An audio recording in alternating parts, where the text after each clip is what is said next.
کہ وہ مرد اپنی دینداری کے اوپر مطمئن ہو کر بالکل نہ بیٹھے. ہاں یہ بات سنیے ضروری ہے.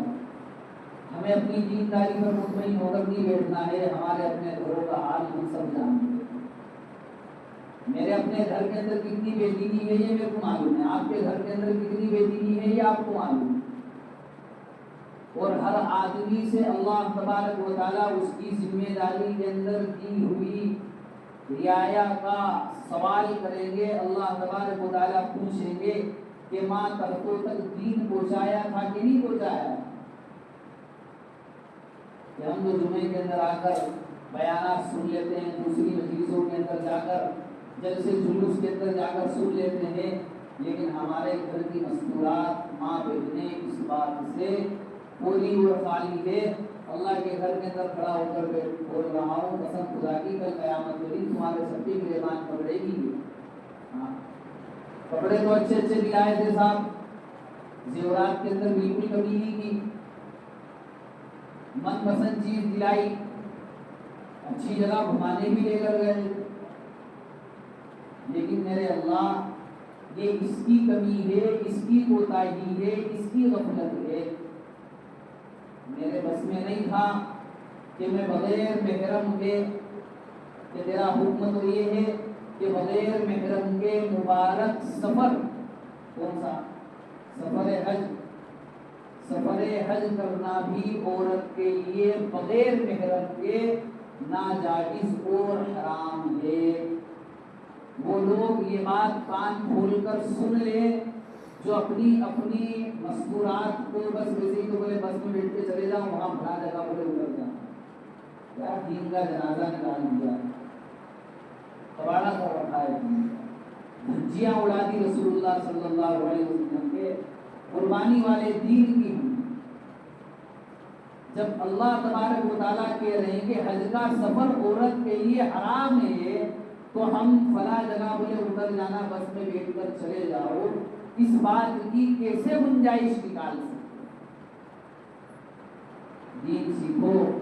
بھلا وہ تبلیغ والوں کا کہ جن کے چلنے پھرنے کی وجہ سے اللہ تبارک و تعالیٰ نے اٹھنے والے فتنوں کو دبا دیا ہے. بھلا وہ تبلیغ والوں کا اعتراض نہ کرنا کبھی تبلیغ کے اوپر, انگلی نہیں اٹھانا کبھی تبلیغ والوں کے اوپر. یہ تبلیغ والوں کو کیا ہے, اٹھے چھوٹے بولے آ جاتے ہیں. رسول اللہ صلی اللہ علیہ وسلم کی محنت کو یہ زندہ رکھے ہوئے. آج انہی کی بدولت, انہی کی برکت سے اللہ تبارک و تعالیٰ نے اٹھنے والے فتنوں کو دبایا ہے. ہاں یہ کوئی اٹھے گرے لوگ نہیں ہیں تبلیغ والے. رسول اللہ صلی اللہ علیہ وسلم کے احکام کے محافظ ہیں, احکام کے محافظ ہیں.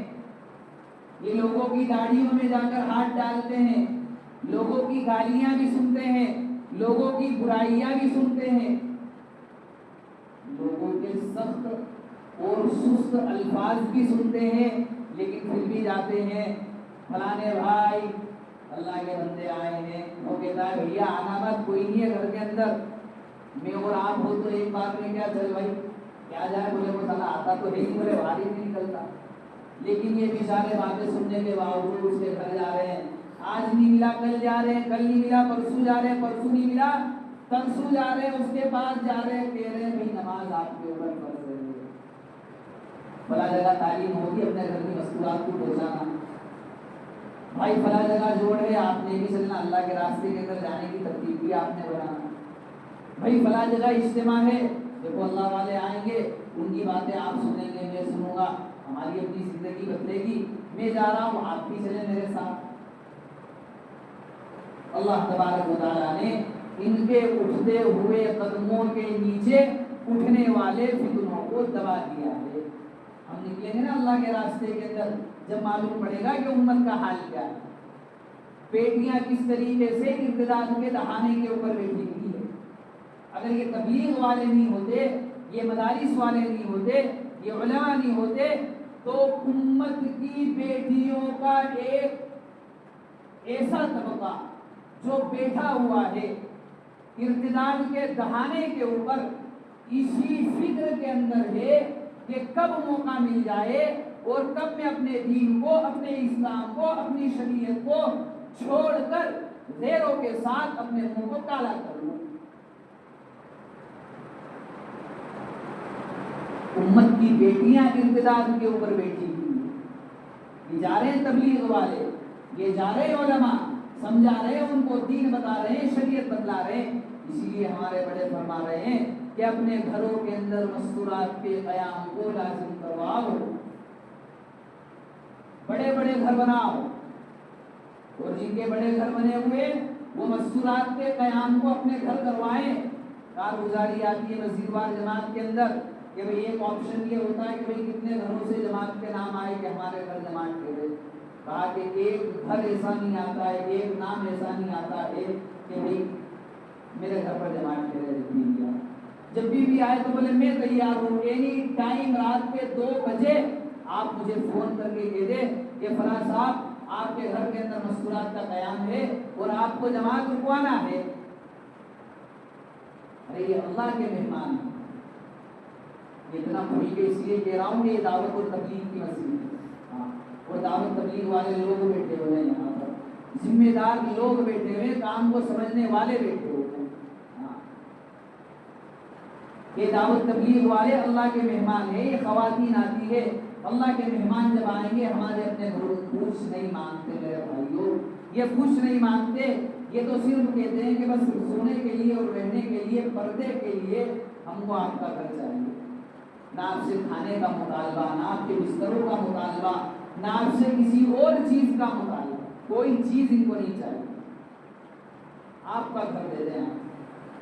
کئی کارگزاریاں ایسی، کئی کارگزاریاں کہ فلاں بیٹی مرتد ہو رہی تھی، اس نے اپنے باپ سے کہہ دیا تھا کہ میں تو کل گھر چھوڑ کر چلی جاؤں گی، مسجد وار جماعت کے اندر اس کے باپ نے یہ بات رکھی کہ میرے گھر کا یہ حال ہے، مسجد وار جماعت والوں نے مشورہ کیا کہ بھئی فلاں دن فلاں مستورات کی جماعت آ رہی ہے، آپ اپنے گھر کے اندر قیام کروائیں۔ انہوں نے جب قیام کروایا، بچی کو اعمال کے اندر جڑنے کی دعوت دی، بچی اعمال کے اندر جڑی، تعلیم کے اندر، بات کے اندر بیٹھی، تو ان کے گھر کے اندر سے یہ کارگزاری آئی کہ جو بچی کہہ رہی تھی کہ میں اتنے دن کے اندر اپنا گھر چھوڑ کر چلی جاؤں گی، اب وہ بچی کہہ رہی ہے کہ میں موت تک اس دین کو، اسلام کو چھوڑنے کے لیے تیار ہوں۔ یہ آئیں گے آپ کے گھر، برکتیں لائیں گے، رحمتیں لائیں گے، اللہ کے مہمان ہیں، اور اللہ تبارک و تعالیٰ نے کبھی کسی کی نہیں بگاڑی جو آپ کی اور میری بگاڑی۔ اس لیے فکر اور اس بات کی کوشش کرے کہ اللہ کے راستے کا خروج میں بھی کروں گا، انشاءاللہ آپ بھی کریں، مستورات کے قیام کی بھی اپنے اپنے گھر کے اندر فکر کریں۔